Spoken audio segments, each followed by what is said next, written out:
The Gemara in Masechet Pesachim relates a machloket between Rabbi Akiva and Rabbi Elazar ben Azariah about the last time we have to eat the Korban Pesach. Rabbi Elazar ben Azariah is of the opinion that we have until Chatzot, until midnight, and Rabbi Akiva is of the opinion that we have the entire night.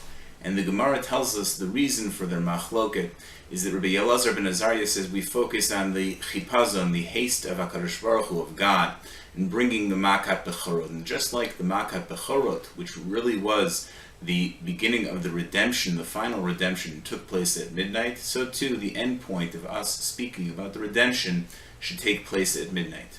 However, Rabbi Akiva says no, we focus on the haste, the chipazon of the Jewish people.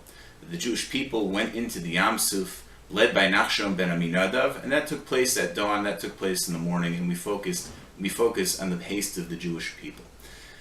The Gemara tells us elsewhere that on the Seder night, a bunch of Talmidei Chachamim, as we are familiar with from the Haggadah, met in Bnei Brak at the Seder of Rabbi Akiva. That while in practice we follow Rabbi Elazar ben Azariah and we finish the Afikomen by midnight, these famous Tanaim all met at Rabbi Akiva's house and discussed the redemption, Sipur Yetziat Mitzrayim, all night long. Rabbi Akiva lived in a time period of Roman persecution, and they came, all of his friends, to discuss the redemption. Because Rabbi Akiva was the symbol of hope for that generation, speaking of the redemption even in time of destruction. And why did they choose Rabbi Akiva?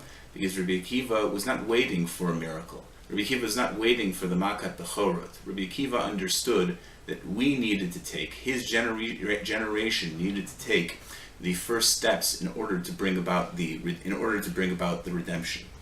So we must think, how can we emulate Rabbi Akiva? What can we do to bring about the redemption? What can be our chipazon? What can be our haste? The Gemara tells us that one of the questions we are asked when we are summoned to the Beit Din Shel Mala is Tzipita Yeshua. Did you anticipate the salvation? Did you anticipate the redemption that will come with the coming of the Mashiach?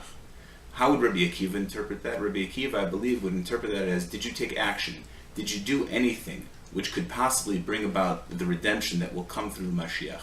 We need to, during this period of time of the 3 weeks and of the 9 days, perform introspection, to look at ourselves and say, what is it that we have done? What is our chipazon? How can we bring about the coming of the Mashiach and the rebuilding of the Beit HaMikdash b'meher Rabbi Yameinu?